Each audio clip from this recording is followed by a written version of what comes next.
Magandang hapon po sa inyong lahat. Magandang hapon po, Father. Ang unang pagbasa ay hindi mahirap intindihin. Ang isang katawan ay maraming bahagi. At ang bawat bahagi ay may ginagampanan. Ang mata ay para tumingin, ang tenga ay para makinig, ang bibig ay para magsalita. Hindi mo pwedeng pagpalit-palitin. Hindi pwedeng ang mata ang makinig, ang tenga magsalita. Hindi pwedeng ang kamay ang lumakad sapagkat tungkulin yan ng paa. Kailangan nating tanggapin na tayo'y bahagi ng isang katawan. Kaya nga ang sakit ng kalingkingan, dama ng buong katawan. Mga minamahal na mga kapatid, sa bawat tungkulin, walang dapat magmalaki. Bagamat mayroong prominente, mayroong nakatago, hindi pwedeng sabihin ng isang bahagi, ako'y mas mahalaga. Dahil ang mata ang kitang-kita, ang bibig ay kitang-kita, ang ilong ay kitang-kita, yan ang madalas na inaayos. At sabi ng mata, ako ang pinakamahalaga sa katawang ito. Kasi kung walang mata, madadapa ang katawang ito. Sabi ng bibig, ako mahalaga. Sapagkat kung hindi ako kakain, manghihina ang katawang ito. Sabi ng kamay, kung hindi kita susubuan, wala kang kakainin. Sabi ng bawat isa, total may papel tayo. Pag-usapan natin ang mga walang papel. At sabi nila, ang walang papel dito na nakakahiya ay ang puwet. Kaya ang puwet dapat tinatakpan. Ang puwet nagtampo. O nga naman, bakit nga naman tinatago ang puwet, no? May naglalakad ba na labas ang puwet? Wala. Wala. Nahihiya tayo, ano po? Kaya, sabi ng puwet, okay, wala pala akong pakinabang, sumimangot ang puwet. Kain ng kain ang bibig, subo ng subo ang kamay, na hindi ngumingiti ang puwet. 3 araw siyang hindi ngumingiti, lumaki na ang tiyan kasi walang lumalabas kay puwet. Naduling si mata, nasusuka si bibig. Kaya anong ginawa nila? Binati nila ang puwet. Sabi nila, ngumiti ka na. Siyempre nagtatampo kasi nilait nila. Pero, hindi matiis na puwet, ngumiti din. Kaya nga pag tayo ay nag-CR, kadalasan, pag lumabas na ang ating sinasabi ay, salamat sa Diyos. Mga minamahal na mga kapatid, suriin natin ang ating papel sa simbahan, sa lipunan. Kaya ka ina dahil meron kang anak. Kaya ka anak dahil meron kang magulang. Kaya ka kapatid dahil meron kang kapatid. Ano ang aking papel? Anong meron sa Ebanghelyo na nagpapaalala sa kahalagahan ng unang pagbasa? 3 beses na ako nakapunta sa Nain, isang bayan kung saan nangyari ang milagro sa Ebanghelyo. Ang malungkot na kwento ay napakaganda ng Ebanghelyo, ngunit pag nagpunta kay sa Nain, ang bayan na yon ay wala ng isang Kristiyano. Ang bayan na yon ay bayan ng mga Muslim. Ngunit, hinayaan nila na manatili ang simbahang Katoliko na nagpapaalala sa milagrong ating binasa. Ang may hawak ng susi ay isang pamilya ng Muslim. Kung ikaw ay magmimisa, magpapaalam ka, mabuti naman sila. Nilinis nila ang simbahan, inaayos nila ang simbahan, pinapahalagahan nila ang simbahan dahil alam nila ang kwento tungkol sa simbahan. Marahil hindi sila bahagi ng ating simbahan, pero marunong silang magpahalaga. Unang-una, magandang itanong sa ating sarili, marunong ba akong magpahalaga? Ikalawa, nakita ni Jesus ang inang nagdadalamhati, isang balo, namatay ang iisang anak. Alam po ninyo, sa lipunan ng mga Hudyo, pag ikaw ay babae, hindi ka kasali sa bilang. Pag ikaw ay babae, wala kang boses sa lipunan. Kung ikaw ay babae, sa madalit sabi, hindi ka kinikilala ng sambayanan. Ngayon, namatayan ka pa ng iisang anak, balo. Lalo kang kalunos-lunos. Sabi nila, bakit ba binuhay ni Jesus ang anak ng balo? Ang sagot ng iba ay dahil nakikita niya ang kanyang inang si Maria na mawawala ng anak pagdating ng araw. Ang tawag doon ay empathy. Naiintindihan ko. Naiintindihan ko. Mahalaga po yun. Naiintindihan mo ba?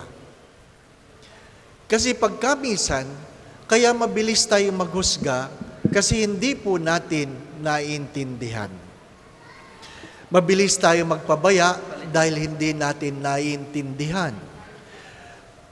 Madalas ko po itong sinasabi, tayo po ay nagbibigay, hindi dahil meron tayong sobra, kundi dahil naiintindihan natin ang pakiramdam ng walang-wala. Naiintindihan mo ba? Ibinangon ni Jesus dahil naiintindihan niya. Hindi ko po alam ang paanyaya sa araw na ito ay naiintindihan ba ng hermana ng araw na ito, September 17, ang anibersaryo ng aking stroke 2 years ago. 2 years ago, ganitong oras, na-stroke ako. Completely paralyzed. Completely paralyzed. Sa totoo lang, kahit gaano karami ang iyong kaibigan, kahit gaano karami ang iyong pera, kahit gaano kakamahal ang iyong mga kapatid, kahit gaano kakamahal ang iyong magulang, pag ikaw ay naghihingalo, solo ka lang. Pag ikaw ay namatay, solo ka lang. Naintindihan po ninyo? Hindi po totoo yung sasama ako. Hindi totoo yun. Solo ka lang. Ano pa? Kaya, pag ikaw ay hindi marunong umintindi, hindi ka marunong makitungo, bilang isang bahagi, gusto mong ikaw lang ang kumikilos, hindi ka papatay, solo ka lang. Pag nadapa ka dyan, titingnan ka lang ng tao, baka kunin ka ng picture at sabi, buti nga. Di po ba, no? Mga minamahal na mga kapatid, ano pong ibig kong pagtunan ng pansin? Ibinangon ako ng Diyos, pinagaling ako ng Diyos, at kailangan kong maintindihan na hindi yung ginawa ng Diyos para sa akin. Ginawa yun ng Diyos para sa mga taong nagmamahal sa akin at para sa mga taong minamahal ko. Ang anak ng balo ay hindi binangon ng Diyos para sa kanyang sarili. Ang anak ng balo ay pinagaling ng Diyos para sa kanyang ina. Ito po ang gusto kong iwanan. Kung ikaw ay pinagpapala, hindi ka pinagpapala para sa iyong sarili. Pinagpapala ka na mga taong mahal ng Diyos, mga taong nagmamahal sa iyo, mga taong minamahal ka. Huwag niyong kakalimutan ito. If you are blessed, it doesn't mean you indulge from your blessing.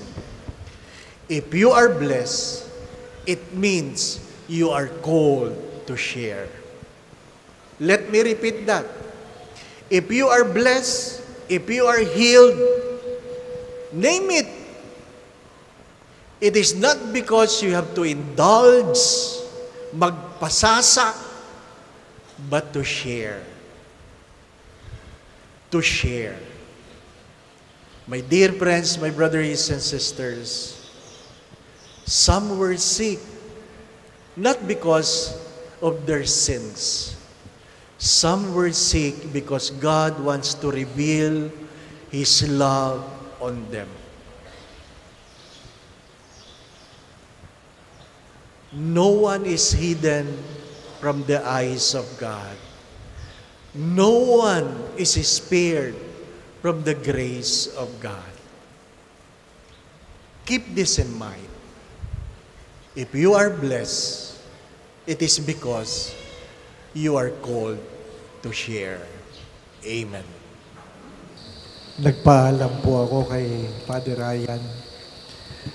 Kasi biktima po ako doon sa mga peke na Huwag ho kayo maniwala doon. Ano po? Kinakalat po nila yung video ko at sinasabing namimigay ng libreng pendant. Scam po yun, scam. Ano po? Pag tumawag kayo, hihingan kayo ng donation. Ano po? So huwag ho kayo maniwala. Scam yun, scam. Nabiktima po nun ng sister-in-law ko. Ano po? Ay, nako. Ha? Huwag kayo maniwala. Ano po? Going back to what I've said, alam po ninyo, nung ako ay nasa emergency room, ang kasama ko po sa aking karamdaman ay ang ating Padre Pio. Ang akin lamang pong panalangin paulit-ulit ay, stay with me, Lord. Ano po?